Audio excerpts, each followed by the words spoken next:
Por más de 60 años el Pentágono sirvió como símbolo de poder en defensa de la libertad. Una fortaleza de 5 lados para salvaguardar el sueño norteamericano. Pero el 11 de septiembre de 2001, los terroristas probaron su fuerza. Convirtieron un avión comercial en un arma de destrucción. Ese día, Estados Unidos sufrió una trágica pérdida de vidas. Pero la fortaleza del país aseguró ser un escudo, protegiendo la vida de miles que trabajaban allí. Ahora, con gráficos de alta tecnología, revelaremos qué ocurrió exactamente. Los desastres no ocurren porque sí, son una cadena de acontecimientos críticos. Develaremos las decisiones fatales en los últimos segundos catastróficos. El ataque al Pentágono. Estados Unidos de Norteamérica, Arlington, Virginia. El Pentágono. 11 de septiembre de 2001. 6:46 de la mañana. Mientras muchos ciudadanos dormían, la ciudadela de la defensa norteamericana se ponía en marcha. Hoy es 11 de septiembre. Buenos días, soy Richard Day. La teniente coronel del ejército Marilyn Wills planeaba su día. Esa mañana llamé a una amiga y le pedí que ella llevara a mis hijas a la escuela porque mi esposo y yo no podíamos. Me despedí de ellas y salí. Marilyn es uno de los casi 23,000 empleados que convergen en el Pentágono cada día. Hombres y mujeres, civiles, soldados, marinos, marines y aviadores. El Pentágono es uno de los complejos de oficinas más grandes del mundo. Sus 5 pisos en anillo están hechos con un diseño único. Casi 30 kilómetros de corredores entretejen más de 600,000 metros cuadrados de oficinas. El equivalente a 3 edificios como el Empire State. Es una ciudad en sí misma, con todas las comodidades. Un centro de alta tecnología controla la seguridad del edificio. A las 7 de la mañana, Bobby Hogue, abogado del Cuerpo de Marines, llegaba al Pentágono. Tenía una reunión matutina con el asistente a cargo del Cuerpo de Marines. Nos encontramos en el comedor de los oficiales generales, como lo llaman los marines. El día también comenzaba temprano para quienes volaran a la costa oeste en el Aeropuerto Internacional de Washington. –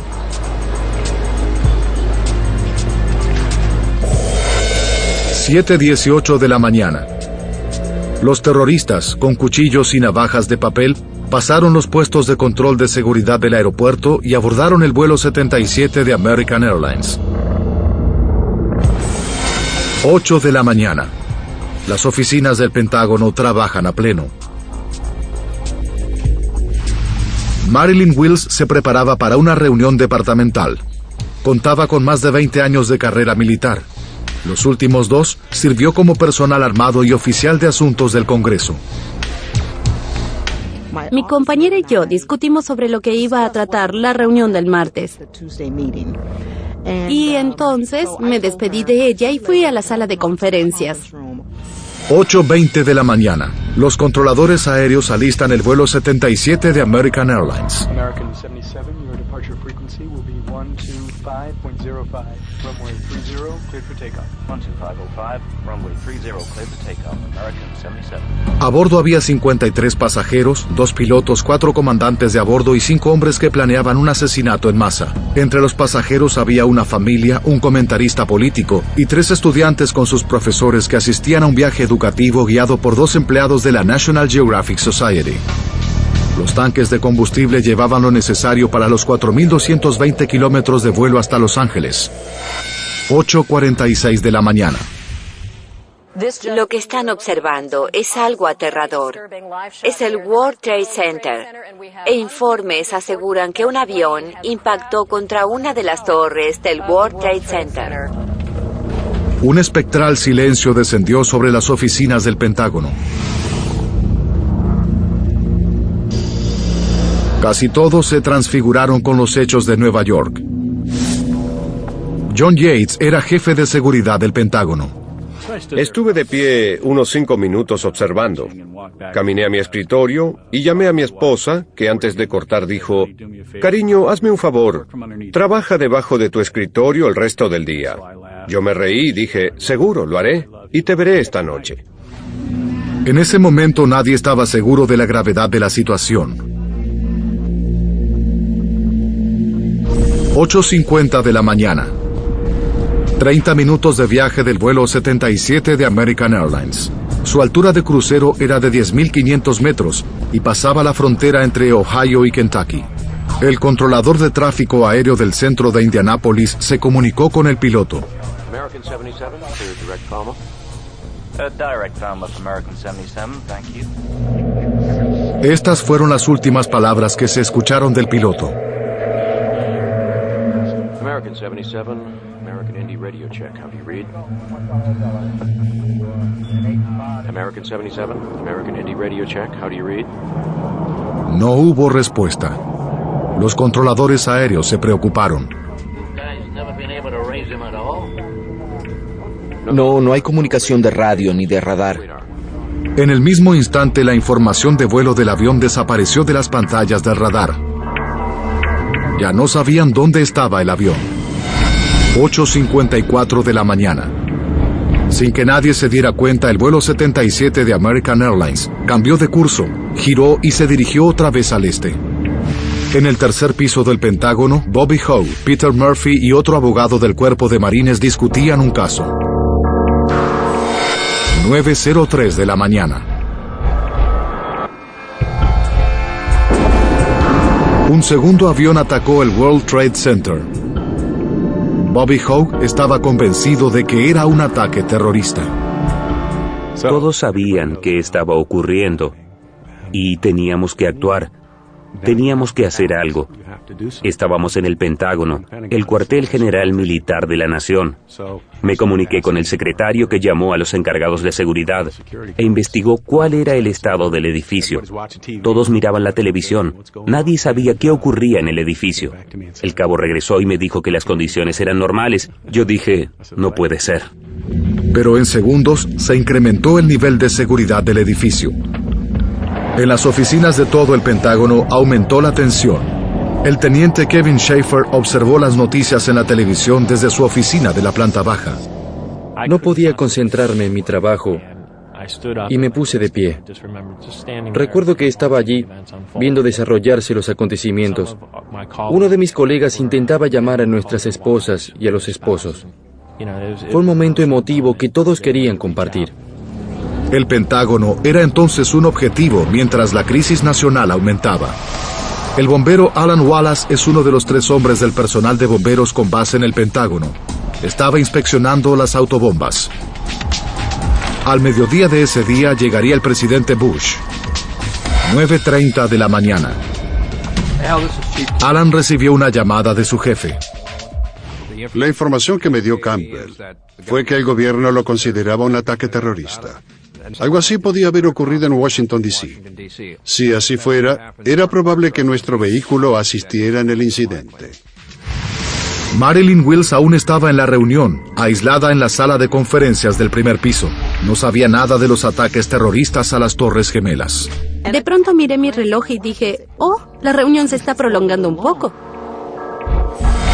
9:32 de la mañana. American Airlines aterrizó todos los aviones del país. Cuando los controladores de Washington despejaron los cielos, divisaron un punto veloz en su radar. Era un avión no identificado al sudoeste de Dallas, avanzando a una velocidad muy alta. No era nada más que un punto.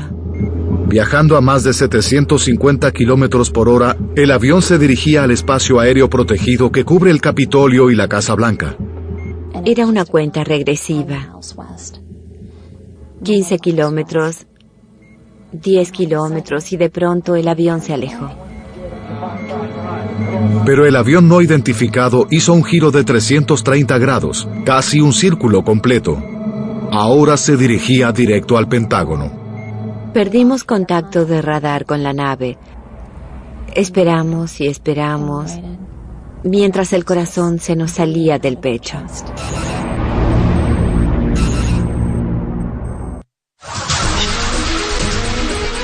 11 de septiembre de 2001. Dos aviones comerciales impactaron en las Torres Gemelas de Nueva York. 9:32 de la mañana. Otro avión salió del radar y se dirigía al Pentágono. A las 9:37, el bombero Alan Wallace estaba fuera del muro oeste del Pentágono con el vehículo de bomberos. Pasé por el lado derecho del vehículo. A unos 5 metros de allí miré hacia arriba y vi un avión a mi izquierda en el cielo. 9:38. El Boeing 757, a 850 kilómetros por hora, estaba a un segundo del impacto. Volaba tan bajo que derribó 3 postes de luz y golpeó el ala oeste del Pentágono. Una cámara de seguridad captó el destrozo de inmediato. Esta es la única evidencia fotográfica que existe del impacto. El avión se precipitó al muro oeste. La oficina de Kevin Schaefer en la planta baja recibió un golpe directo. Solo recuerdo una gran llama. El espacio explotaba y me arrojó al suelo. Había fuego y sabía que tenía que extinguirlo. Todo ocurrió tan rápido que estaba completamente desorientado. John Yates y Marilyn Wills estaban en el primer piso, justo sobre la zona del impacto. Todo lo que tocaba quemaba. Todo estaba caliente, como dentro de un horno. Podía sentir el agua de los extinguidores en mi espalda. Alguien me sujetó por detrás. Le dije que se sostuviera a mí, sea donde fuere. Teníamos que salir de allí. Comenzamos a gatear. Primero avancé yo y luego una civil, sin saber cuántas personas más había detrás de ella, porque no podía ver a nadie. Si colocaba mi mano delante de mi rostro, no la podía ver. Estaba oscuro por el humo. La mujer se sujetó de mis pantalones y dijo que no podía avanzar más, porque el humo era muy denso. Cada vez que respiraba me dolía. Tenía mi suéter del ejército. Lo mojé en el líquido que caía del techo y succioné de él porque sentía un gran ardor en mi boca. Lo pasé a ella y dije, succione. No trague, solo succione y escúpalo.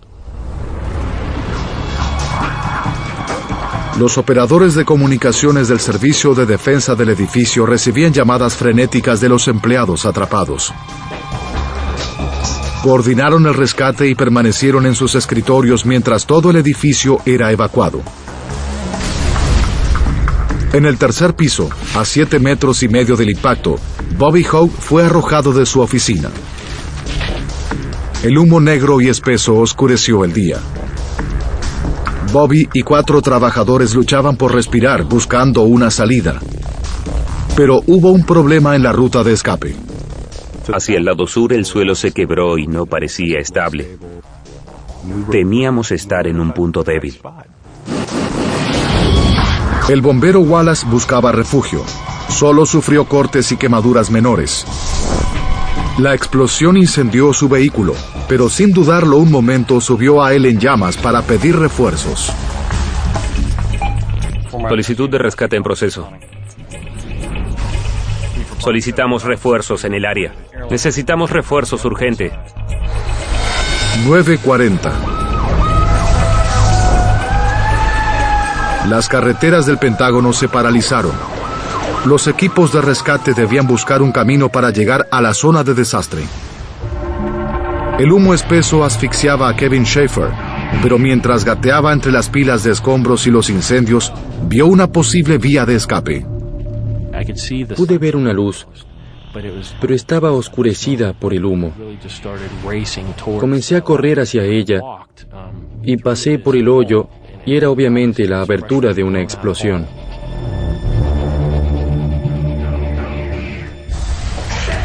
Pero en el primer piso, Marilyn Wills aún estaba atrapada. Comenzamos a golpear la ventana sellada con nuestras manos y pies. Entonces la ventana se abrió. La mujer que estaba detrás de mí era mucho más grande que yo. Sabíamos que tenía que ir primero. Había un soldado con nosotros que estaba muy quemado y lo descendimos. En ese momento, sabía que mi compañera de oficina aún estaba allí, del otro lado de esa ventana, porque no fue a la reunión. Sabía que varias personas estarían en el área. Entonces mi jefe dijo que era mi turno. Yo dije que no porque quería regresar. Pero él me dio la orden de que saliera por la ventana. Eso fue lo más difícil, porque sabía que había gente allí. Pero era suicida regresar. De modo que pasé la ventana. 9:45 de la mañana. 10 vehículos de bomberos luchaban por controlar el incendio. Unidades improvisadas asistían a las víctimas que escapaban. En el muro oeste, Alan Wallace ayudaba a quienes intentaban salir por las ventanas. El edificio se incendiaba.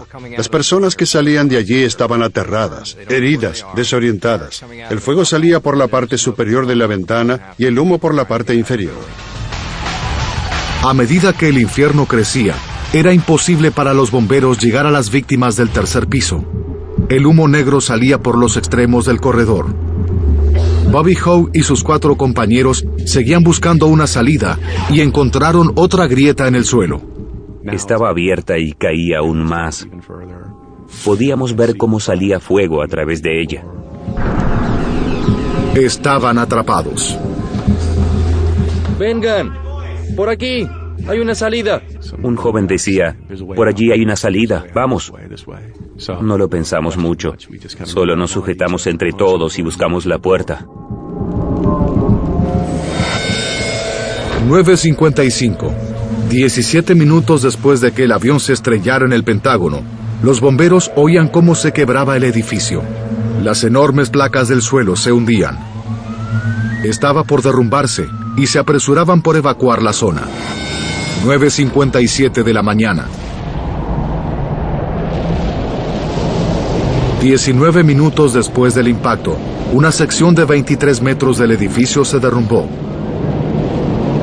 Pasaron 10 minutos interminables antes de que los bomberos estuvieran listos para los rescates. Sorprendentemente, Kevin Schaefer, Marilyn Wills, John Yates y Bobby Howe pudieron salir a tiempo. Ellos y otros sobrevivientes corrieron a los helicópteros y las ambulancias de emergencia. 11:30. El incendio era tan feroz que les llevó casi 24 horas a los bomberos extinguir las últimas llamas. Por primera vez en la historia de los Estados Unidos, el terrorismo atacaba el principal cuartel de defensa de la nación más poderosa del mundo. Ahora, reviviendo los acontecimientos de ese día y profundizando en la investigación, podremos revelar qué ocurrió.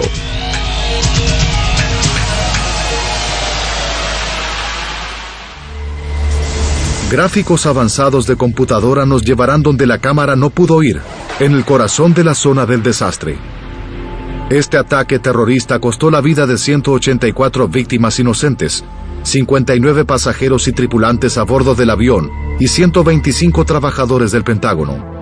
Casi 23,000 personas trabajan todos los días en el Pentágono. Cuando el avión se acercaba al edificio a 850 kilómetros por hora, tenía 20,000 litros de combustible. Fue una feroz explosión con la energía de casi 500 kilos de TNT. La mayor parte del edificio debió haberse destruido.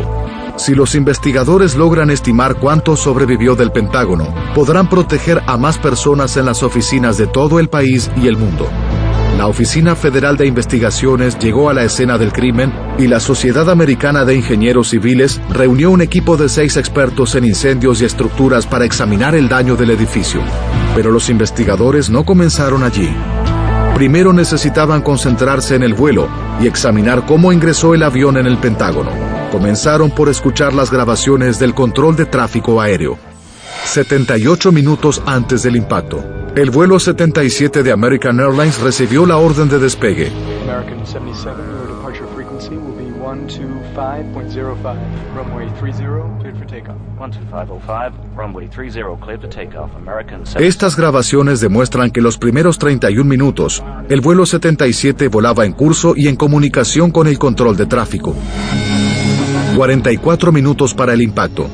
La información de la caja negra del avión confirmó que el vuelo 77 comenzó con un giro de 180 grados y se dirigió al este sobre Virginia. 42 minutos para el impacto. Se perdió todo contacto con el vuelo. American 77, American Indy radio check. How do you read? ¿Qué ocurrió en la nave después de la última comunicación del piloto con el control de tráfico? How do you read? Como investigador de accidentes aéreos retirado de la Dirección Nacional de Transporte, Bob Francis tuvo una buena idea. Claramente no había problemas a las 8:50. A las 8:56, los secuestradores controlaban el avión. Una de las primeras cosas que harían sería desconectar el radiofaro. El radiofaro es un dispositivo que brinda los detalles del vuelo, su número, velocidad y altura al control aéreo. Con el radiofaro desconectado, el vuelo 77 de American quedó reducido a un pequeño punto en la pantalla del radar. Ya no sabían qué aeronave era el vuelo 77 en el radar. Habían perdido el avión.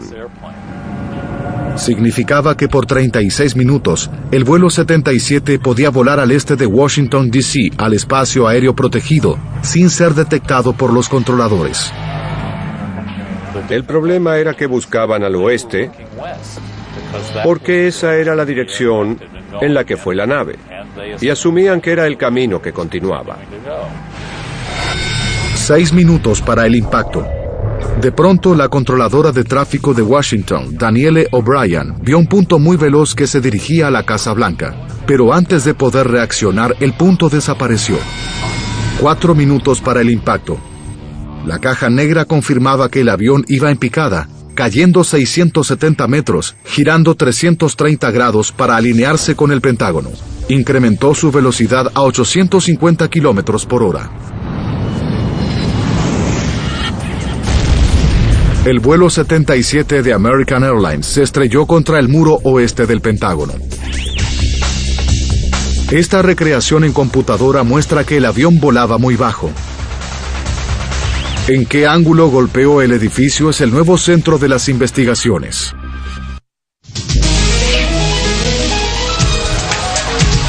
Cinco terroristas secuestraron un avión de American Airlines y lo estrellaron contra la planta baja del Pentágono.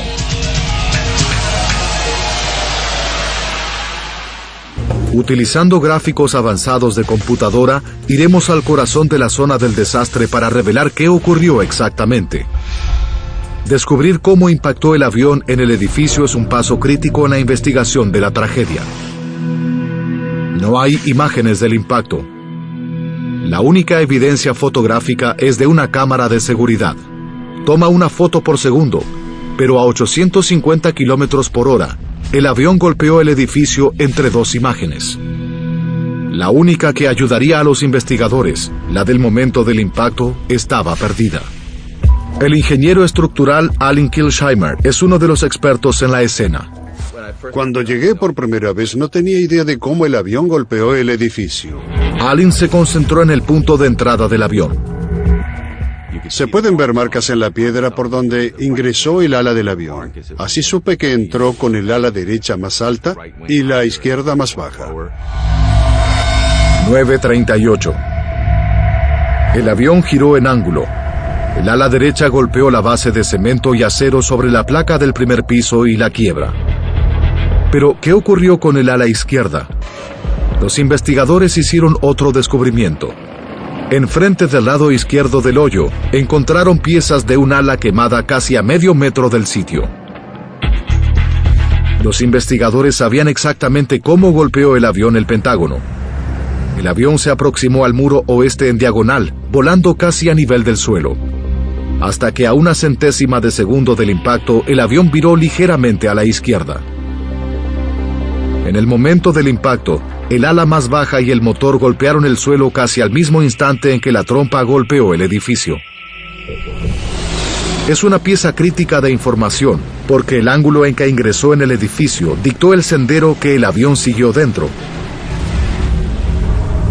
La delgada línea entre sobrevivir y morir fue una cuestión de centímetros.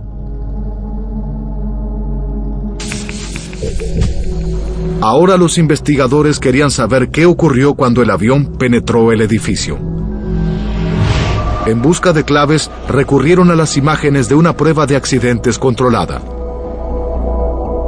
En 1984, la Administración Federal de Aviación probó la efectividad de un combustible de ignición retardada impactando un Boeing 720 en el desierto de Mojave. Compararon ese experimento con lo ocurrido en el vuelo 77. Primero tomaron las velocidades. El avión del experimento viajaba a 274 kilómetros por hora cuando golpeó el asfalto. De la caja negra, los investigadores saben que el 757 secuestrado volaba a 3 veces más velocidad cuando golpeó el Pentágono, 850 kilómetros por hora. Compararon las distancias que cada avión hizo después de impactar. En la prueba, el Boeing 720 se deslizó casi 370 metros y se detuvo. Pero las condiciones del vuelo 77 eran diferentes. Viajaba 3 veces más rápido hacia un edificio fortificado. Los investigadores del Pentágono descubrieron los primeros restos del avión a solo 95 metros del edificio. Lo que querían saber ahora era cómo retuvo al avión la estructura del edificio para limitar el daño. La destrucción de la planta baja era todo lo que debían observar. En una nueva era de terror, los expertos necesitan descubrir cómo proteger al personal de los edificios de oficinas contra un ataque terrorista. El avión que se estrelló contra el Pentágono con tanta fuerza derribó varias columnas de concreto. 20 metros. 30 metros. Luego, casi 50 metros dentro del edificio, las columnas estaban dañadas, pero aún de pie. Los investigadores podían hacer una imagen clara de lo que ocurrió dentro del Pentágono. El avión se desintegró mientras atravesaba el edificio. Este es el momento del impacto. La trompa de la nave actúa como una bala, haciendo una abertura en el muro. Una centésima de segundo después del impacto, el avión golpeó las primeras 8 columnas y comenzó a destruirse. 2 centésimas de segundo después, lo que quedaba del avión continuaba avanzando por las oficinas. Medio segundo.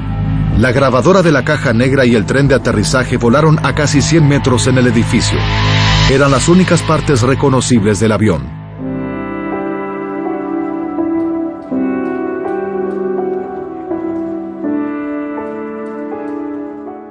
En las oficinas donde trabajaba, murieron 24 personas ese día. 3 personas en la oficina contigua, mi jefe, 2 de mis colegas y 21 amigos más. El avión penetró las oficinas de la planta baja, debajo de John Yates y sus colegas. Pero el fuego y el humo tóxico reclamaron las vidas de casi 2/3 de las víctimas. El ingeniero en protección de incendios, Tom Stanton, evaluó el comportamiento del edificio. Lo que hicieron esas fuerzas fue convertir el edificio en escombros que ardieron. Derribaron los muros, los techos y arrojaron todo por todas partes. Los restos eran enormes fogatas. Todo lo que necesitaban era combustible e ignición. En el impacto, la nave llevaba 20.000 litros de combustible. Una parte alimentó las llamas de 127 metros en el exterior.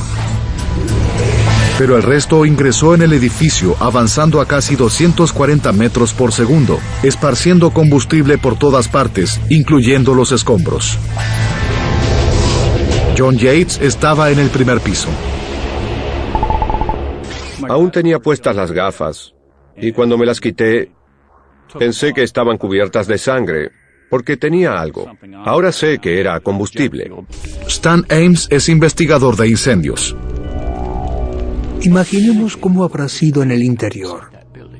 el aire se llenó de pronto de una fina niebla de combustible, seguida por el fuego que ardía y explotaba. En un instante el aire fresco pasó a ser un intenso calor.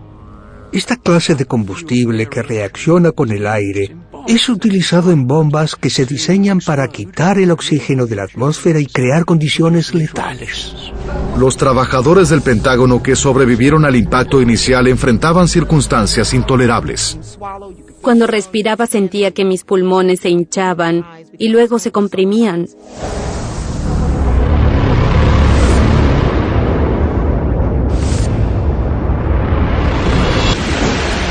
Las condiciones eran intolerables. Los incendios y explosiones surgían en los 95 metros que atravesó el avión.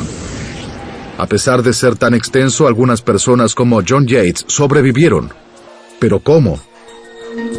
Un año antes del 11 de septiembre, el sistema de protección de incendios del Pentágono fue mejorado. Los ingenieros instalaron extinguidores que podían manejar una cantidad de fuego mayor. Por fortuna, estos extinguidores estaban en la parte del edificio donde impactó el avión. John Yates, en el primer piso, sufrió quemaduras de segundo y tercer grado sobre el 35% de su cuerpo, pero sin los extinguidores no habría sobrevivido. Los extinguidores son lo más importante cuando se trata de suprimir incendios, porque son automáticos, muy confiables y cumplen muy bien la tarea. Pero la historia en la planta baja era diferente. Los investigadores estaban seguros de que nadie al paso del avión habría sobrevivido, pero increíblemente, un hombre sí lo hizo. La historia de su escape es increíble.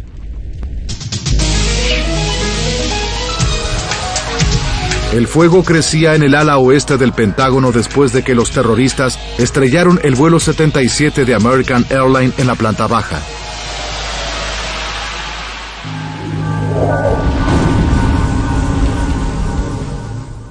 Estaba en el corazón del Pentágono, y de pronto, en un instante, todo explotó a mi alrededor. La doctora Georgine Glatz es ingeniera en jefe del programa de renovación del Pentágono. Al ver todo ese daño, no teníamos idea de quién había sobrevivido detrás de esos muros. Para obtener respuestas, la Fuerza de Tareas del Pentágono recurrió a los sobrevivientes. Ubicaron su posición exacta dentro de la zona crítica y escucharon cada historia.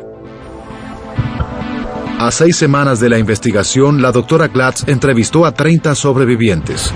Luego escuchó a un hombre que se recuperaba en el centro de quemaduras del hospital de Washington. Su nombre era Kevin Schaefer. Su entrevista con Kevin reveló algo notable. El escritorio de Kevin estaba en el sendero directo del avión en la planta baja. Recuerdo una gigantesca llama, el espacio que explotaba y caía al suelo. Las fuerzas del avión a casi 240 metros por segundo dispersaron combustible por el edificio, empapando los escombros que se incendiaron. ¿Cómo sobrevivió Kevin? Caí en otra dirección y comencé a gatear y a escalar por entre los escombros, a través de sectores en llamas. Cuando el avión ingresó en el edificio, actuó como la ronda de un gran tanque. Fue como si explotara una mina de rocas. Hay milisegundos entre las diferentes explosiones. Eso fue lo que ocurrió. Esta película muestra qué ocurre durante una explosión. La primera etapa es la rápida onda expansiva de la explosión. Mientras la energía se libera, comprime las partículas de aire a su paso para crear la onda. Viaja más rápido que la velocidad del sonido, demoliendo todo a su paso. Utilizando gráficos de computadora veremos en los milisegundos después del impacto cómo avanzó la explosión por el Pentágono. Mientras el avión penetraba el edificio, hubo explosiones múltiples. Y creaban ondas de impacto que seguían el sendero de menor resistencia, arrojando objetos sólidos, moviéndose en senderos caóticos por el edificio. Tal fue la explosión que esquivó a Kevin. Si hubiera estado unos centímetros a su izquierda o derecha, habría sido golpeado por las ondas expansivas. De haber estado inconsciente, no creo que hubiera sobrevivido. Es seguro que no.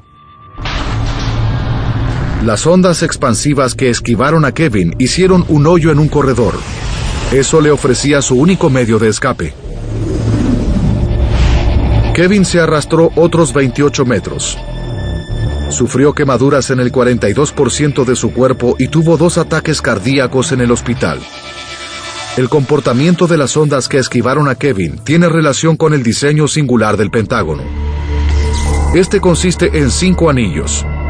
El corredor que separa los anillos B y C se llama pasaje A y B. La onda expansiva que se elevaba por la planta baja quedó encerrada en 3 anillos de oficinas. No había forma de que la presión de todas las explosiones se liberara. Y esto ocurrió cuando alcanzó el pasaje A y E.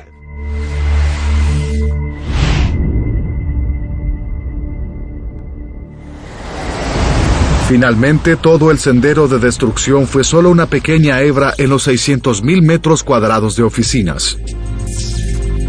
Si no hubiera un corredor entre los anillos, las fuerzas de explosión habrían continuado causando estragos al menos en un anillo más de oficinas, matando más gente a su paso. Pero otros rasgos del edificio también salvaron vidas. Para verlos necesitamos revivir los momentos siguientes al impacto. Marilyn Wills y la cadena humana se arrastraba por el primer piso. Se hallaban directamente sobre la zona del impacto.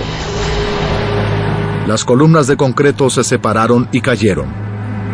Pero increíblemente el primer piso permaneció de pie durante unos 19 minutos antes de derrumbarse. En esos valiosos momentos, Marilyn y sus compañeros llegaron a la ventana. Toda la investigación se concentró entonces en comprender por qué esta parte del edificio soportó un avión a 850 kilómetros por hora y por qué no cayó en el impacto. Mientras rastrean la zona, los investigadores encuentran que 30 columnas de planta baja fueron destruidas y otras 20 seriamente dañadas. Los ingenieros estructurales estaban confundidos. Con tantas columnas dañadas, ¿qué sostenía el edificio? Se remontaron a 1941. La construcción del Pentágono comenzó un 11 de septiembre. Exactamente 60 años antes del ataque terrorista. En ese momento los oficiales del Departamento de Guerra creían que no habría necesidad para un cuartel tan grande después de la Segunda Guerra Mundial. El edificio sería un depósito de archivos. Para soportar grandes cargas, los obreros colocaron vigas y columnas por demás y agregaron refuerzos de acero.